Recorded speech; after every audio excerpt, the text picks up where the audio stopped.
Seorang residivis pencurian kendaraan bermotor bernama Dimas Wahyu Ramadan kembali berulah di Denpasar, Bali.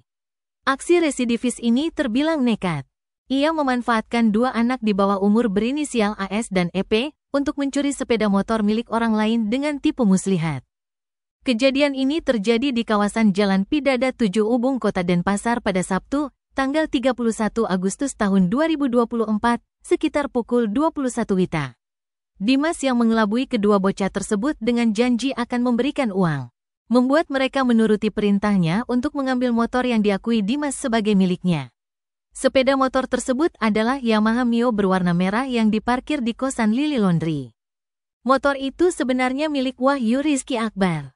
Rizky baru menyadari kendaraannya hilang pada Minggu sekitar pukul 9 WITA. Ia kemudian melaporkan kehilangan ini ke Polsek Denpasar Utara.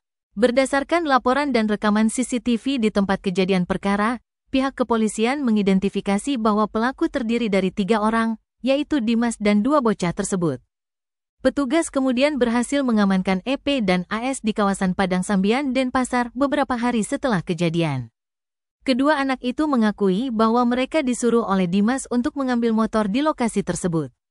Setelah penangkapan 2 bocah ini, polisi akhirnya berhasil menciduk Dimas di kediamannya yang berlokasi di Tukat Banyusari, Denpasar Barat. Kasih Humas Polresta Denpasar AKPI Ketut Sukadi mengungkapkan bahwa Dimas memang mengenal kedua anak tersebut sebelumnya dan mengajak mereka jalan-jalan hingga ke TKP. Setibanya di sana, Dimas menyuruh EP untuk mengambil motor sementara AS menunggu di depan.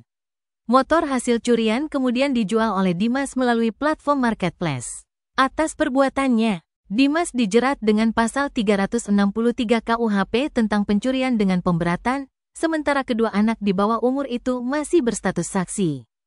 Dimas pun mengakui telah menipu 2 anak tersebut dengan iming-iming uang untuk mengambil motor milik orang lain.